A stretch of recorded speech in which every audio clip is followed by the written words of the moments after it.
Why on earth would anyone commit such an heinous crime against innocent people that never hurt him in any way? Was he influenced by something or someone to act that way?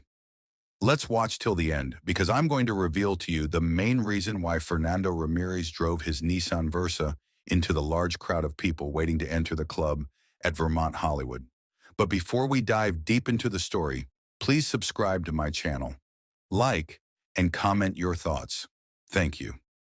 In the early hours of July 19th, 2025, at around 2 a.m. in the East Hollywood neighborhood of Los Angeles, a vehicle ramming incident shook the crowded area outside the live music venue Vermont Hollywood on Santa Monica Boulevard.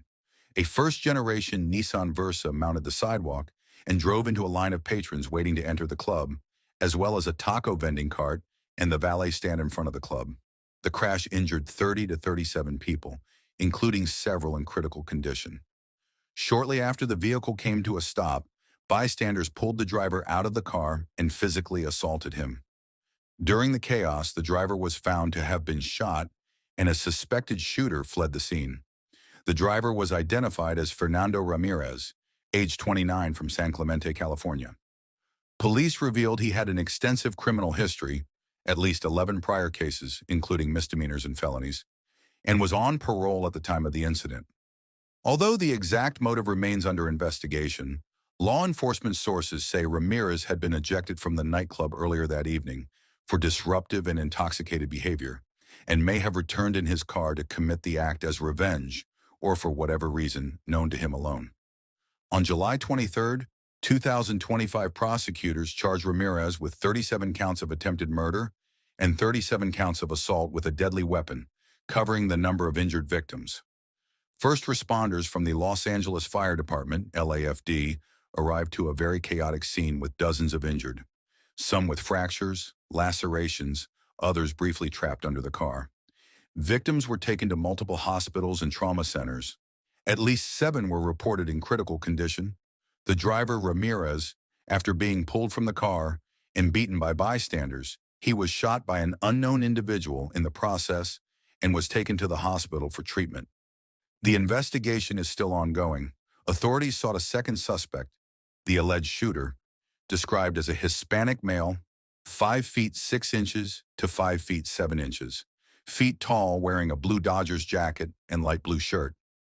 The police are still searching for the shooter because he fled the scene after shooting Ramirez. The mayor of Los Angeles called the attack a heartbreaking tragedy. The investigation remains ongoing. Many of the victims were young people or women standing in line to enter the club when the vehicle struck. Eyewitnesses spoke of sheer panic, screams, and a scene littered with debris, scattered shoes, and injured people. Numerous bystanders immediately rushed to help victims before emergency crews arrived, offering first aid, comfort, and assistance. This spontaneous assistance reportedly reduced chaos and may have saved lives. The attack prompted renewed discussion in Los Angeles about nightclub area safety, sidewalk and club protections, vehicle ramming attacks, and how venues manage guest ejection and re-entry protocols. Ramirez remains in custody, being held without bail, facing life-term possibilities if convicted. Investigators continue to piece together the exact motivation for the deliberate act, whether the shooter was known to Ramirez in his identity, or did the shooting trigger the crash or follow it? The venue, local businesses, taco vendor, valet stand, and the broader East Hollywood community are assessing their security and emergency response readiness in the wake of the attack. Vehicle ramming attacks are increasingly recognized as a form of mass violence incident rather than mere accidents, as it becoming very frequent in recent time. Please let me know your thought about this incident. Do you think he deliberately drove his car into the crowd to hurt people, or because he wanted to take revenge for chasing him out of the club earlier that day? Let me know what you think at the comments section. Please don't forget to subscribe to my channel, and God bless you for doing so. Thank you.